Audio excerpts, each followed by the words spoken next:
ভারত ও পাকিস্তানের মধ্যে কাশ্মীর নিয়ে হওয়া সংঘর্ষ একটি দীর্ঘস্থায়ী বিরোধ, যার মূলে রয়েছে ১৯৪৭ সালের দেশভাগ। অঞ্চলটি নিয়ে দুই দেশের মধ্যে ১৯৪৭ থেকে ৪৮, ১৯৬৫ এবং ১৯৯৯ সালে কার্গিলে পূর্ণাঙ্গ যুদ্ধসহ অসংখ্যবার সামরিক সংঘাত হয়েছে।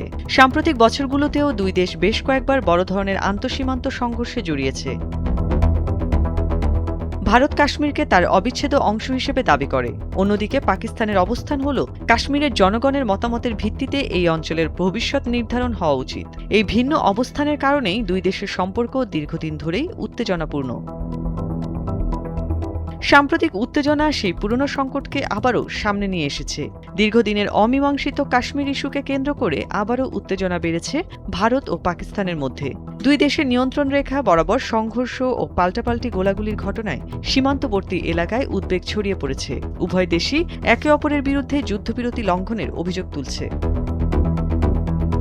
এদিকে পাকিস্তান অধিকৃত কাশ্মীরে নিষিদ্ধ ঘোষিত একটি বিক্ষোভকারী সংগঠনের সমর্থকদের সঙ্গে নিরাপত্তা বাহিনীর সংঘর্ষে অন্তত ৯ জন নিহত হয়েছে। এ মাসের শেষ দিকে অনুষ্ঠিত হতে যাওয়া আঞ্চলিক নির্বাচনকে সামনে রেখে একটি বড় মিছিল করার পরিকল্পনা করছিল সংগঠনটি। তবে তার আগেই বিভিন্ন এলাকায় উত্তেজনা ছড়িয়ে পড়ে এবং তা রক্তক্ষয়ী সংঘর্ষে রূপ নেয়। এই সংঘর্ষের পেছনে মূল বিরোধ আঞ্চলিক আইনসভার ১২টির সংরক্ষিত আসন নিয়ে। এই ঘটনার পর সামাজিক যোগাযোগ মাধ্যম ও বিভিন্ন মহলে প্রশ্ন উঠেছে, এর পেছনে কি ভারতের কোনো ভূমিকা রয়েছে?